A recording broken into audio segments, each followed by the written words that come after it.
Hi and welcome back to my channel. I'm so excited that you joined me here again today. How have you been? I hope you've been enjoying the sun. I think the sun is back to almost everywhere we are.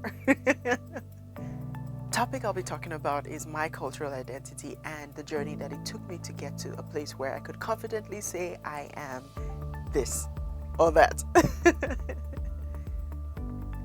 Let me tell you a little bit of my story. And I was born in Germany. At 18 months, we moved back to Nigeria. At 15, I moved back to Germany, lived there for 14 years, and then I moved to the US 4 years ago. So I have lived in different countries for a very long time, and the topic of cultural identity is huge. The simple question, "Where are you from?" left me speechless, and I often laughed it off, because I did not know what the perfect answer was. At different phases in my life, I had different responses for the question. So after I laughed it off and the person still was persistent, I kind of gave them a response. Growing up in Nigeria, people often refer to the fact that my twin and I were biracial. It did not really make me feel foreign at that point. It just made me feel like I had a foreign aspect. But because of my mom's family and the life that we had built in Nigeria, I felt very comfortable to say I am Nigerian. Being Nigerian was the only thing that I knew. When I moved back to Germany, things started changing. I was Nigerian, I had German roots, I was now living in Germany, and interesting questions started coming up. Am I Nigerian or am I German? Am I both? Question, "Where are you from?" came up so often in Germany. And sometimes I just chose to tell them, "Oh, I'm Nigerian," just so they'll leave me alone and move on. Because when I told them I'm Nigerian, it fit how I looked, so they didn't really ask questions. But I didn't want to spend time explaining to them my heritage and the fact that I was biracial, but I grew up in Nigeria, now I'm living in Germany, so I'm German Nigerian. A lot of Germans would have questioned me at that point. So I did not really talk about it a lot. I just, especially in my early years in Germany, when I felt like Germany was not home for me, feeling like I was Nigerian and that I had a home was important to me. So it's Germany when I was 15. And 10 years later, the bulk of the experiences that I could remember were the ones that I experienced in Germany. Something strange started happening. I started thinking about all the influences that Germany had on my life and how I was actually becoming part German. It was like reconnecting with my roots, but in a strange way.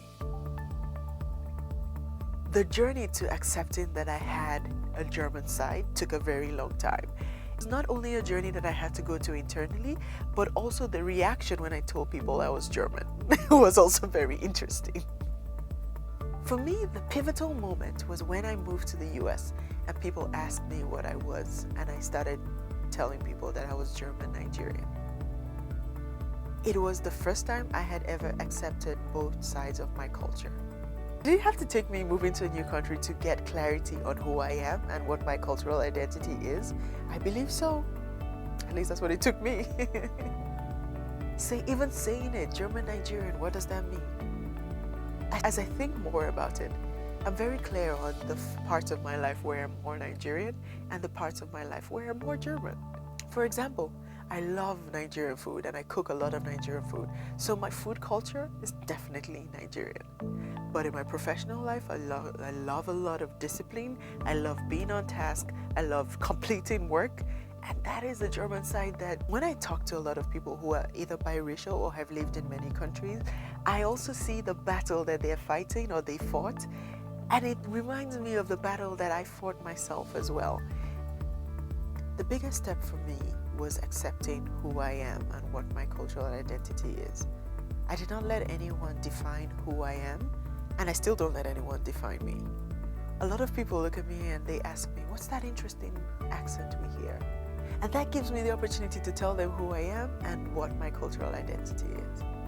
I wonder how you defined your own cultural identity. Please share with me. I'd love to hear your stories as well. Generally, I think as the world becomes more and more global, we'll have a lot of these types of topics. We'll have to teach our kids and the next generation to accept their multicultural nature and celebrate it. The fact that I've lived in many countries has prepared me for a lot of great things that I've done in life. If you like to see more of these types of videos, please definitely don't forget to like this video, subscribe to my channel, and leave me comments below. Thank you so much for watching. Bye.